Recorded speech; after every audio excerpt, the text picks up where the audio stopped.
Alright, we've got a 2008 Yamaha Raider, and it's showing symptoms of a hard start, excessive popping and cracking on deceleration, and it's got a, a weird noise that comes out in this area here. When I bought it, the guy said it was from the number one cylinder exhaust, which is the rear cylinder.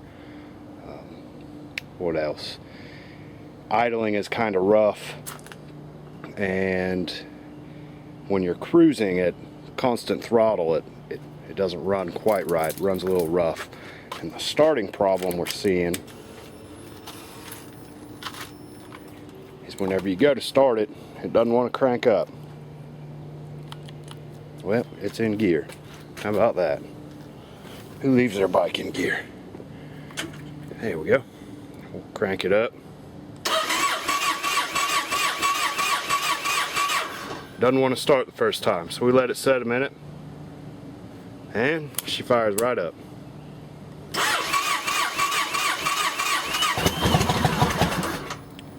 But the idling's bad.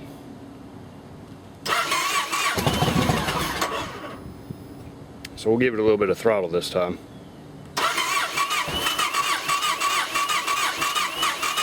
Well, maybe not.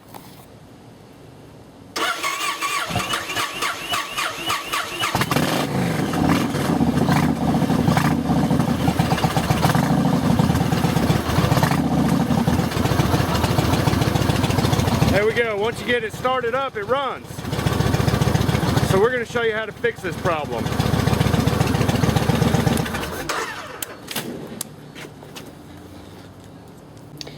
This is a fuel pump problem, and the fuel pump is located below the seat on this auxiliary gas tank here. And this is your fuel pump right here.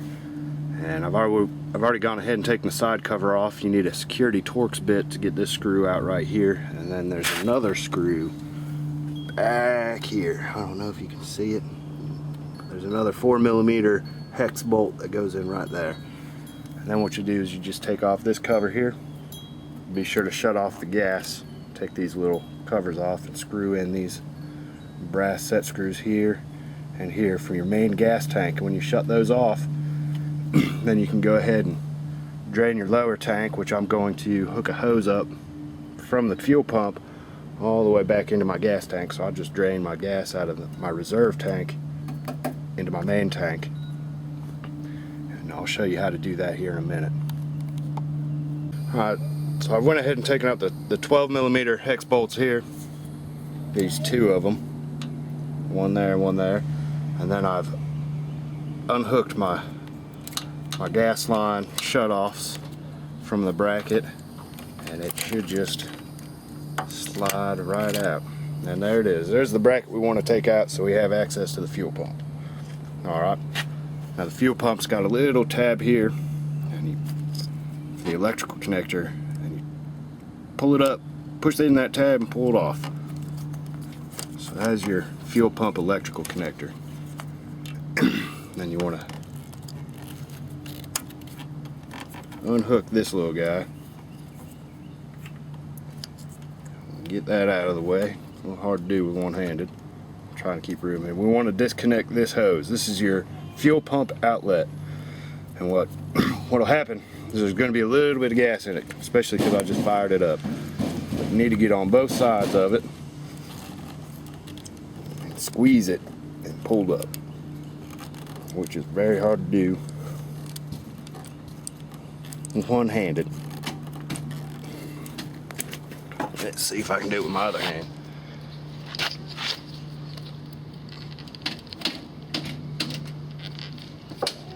Can't get my fat thumb in there. Alright. We see a little bit of gas came out. Not a whole lot, just enough. You might want to put a towel down and collect all that. Put it off to the side. And what I got is a 1/4-inch rubber hose.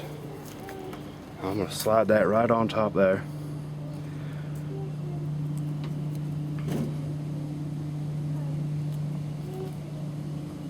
Just far enough.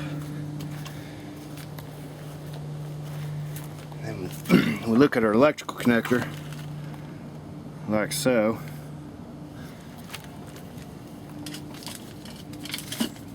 And we've got a wire with spade on it. And I'm going to plug these spades in when I connect it to the battery. This one right here is the positive. And this one right here will be your negative. So I'm going to put the positive on the positive, and then I'm going to connect my positive to the positive on the battery. And then I'll connect my negative wire up to the battery. And then I can plug the negative in and drain the tank. Now what you want to do is, when it starts to drain, you want to go ahead and disconnect the fuel lines from the main tank, because it'll create pressure inside the tank. So when you disconnect these lines, it'll allow the pump to flow normally. And I'm going to go ahead and do that now. Alright, so I've got my wires hooked up to the battery. I've already got my positive hooked up to the pump, and I've got my tube run all the way into the gas tank. Now, at this point, if your problems were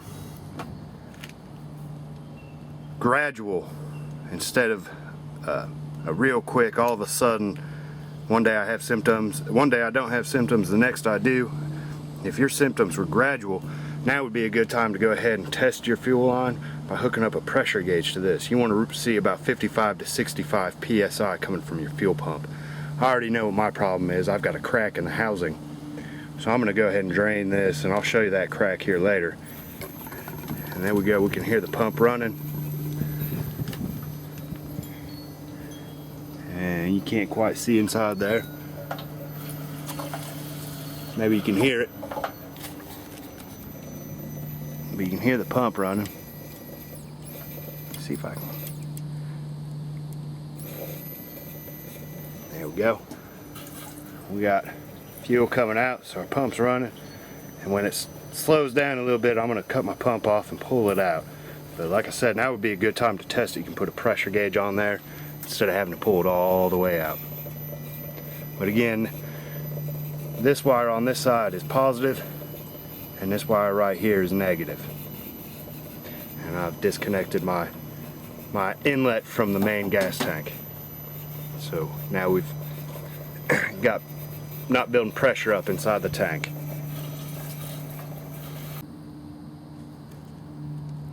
Alright, but what I forgot to tell you, I got my new pump. This is actually my pump for my Roadliner. I'm leaking fuel a little bit. What I forgot to tell you is you want to remove this tank bolt, and loosen that one in the back. And the easiest way is to get the pump out is you'll struggle. The metal ring around the pump comes off. You want to take that off first. And then if you grab the back and kind of just tilt it up, it puts it into a position where the fuel pump can clear this, and it just pulls straight up. And this is the part you're going to struggle with the most. But if you pick it up on this back end a little bit and tilt it forward, the pump should come out nice and easy. And I've got my fuel pump I pulled out right here. And now you can replace the actual pump inside, which is this piece right here. I've heard people do it with a Suzuki Swift fuel pump. But my problem is the housing is cracked. So I'm going to pull it apart and see if there's any way to repair it and not have to pay $500 for a new one, but rather fix it. And I'll show you the crack here in a minute. I'm not quite sure where it's at, but I know it's there. Alright, here I've got my pump. As we can see, I got it in a little jar of alcohol or gasoline. We're gonna power it up. I'm gonna show you here. We got the gas coming out. But now, I don't know if you're gonna be able to see it. Oh, you see it there coming out the side? And there's the crack. Alright, I'm gonna turn it off. And we're gonna try to repair that crack. See what we can do about it. And we'll get back to you. Well, actually, I've got the pump from the Roadliner and the Raider. here. Same radiator. I primed it, started it up once, and we're going to show you here exactly what this solution caused. Here it is, first time.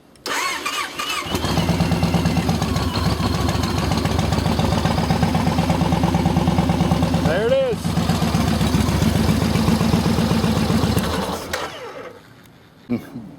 Removed and disassembled the complete pump assembly, and what we see here, this is the crack.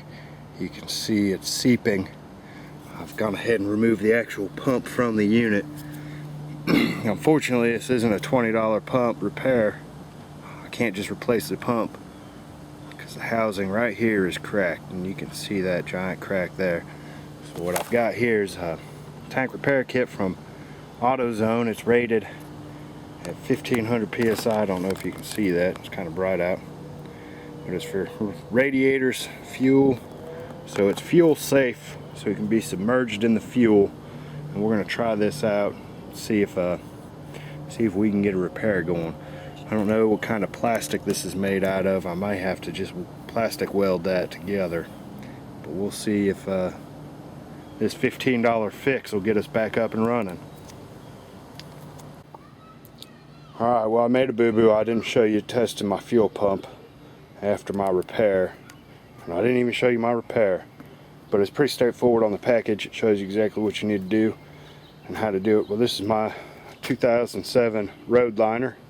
Well, here's the 2007 Roadliner. Fire it up.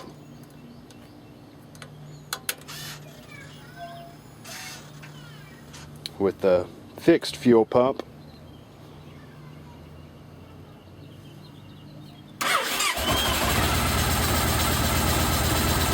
There she goes.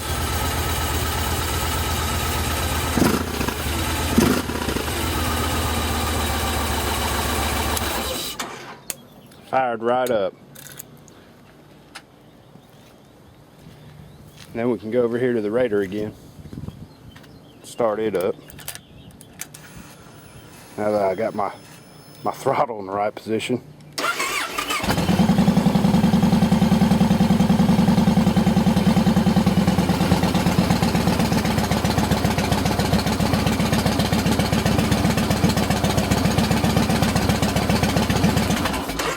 Alright, there it is. Now, the most important thing to do is to get in the light so y'all can see me a little bit, is to call Yamaha if you're having this problem. To call Yamaha and let them know that you're having this problem. Yeah, they may not fix your fuel pump and they may not give you a new one, but if we can all just let them know that we're having problems and that the community's having issues with this, maybe they'll issue a recall. And if you buy a new fuel pump, maybe they'll pay you back. But if you have another problem with a fuel pump, hey, you might get that one fixed. So, you know, just call Yamaha and let them know you're having this problem. Thank you.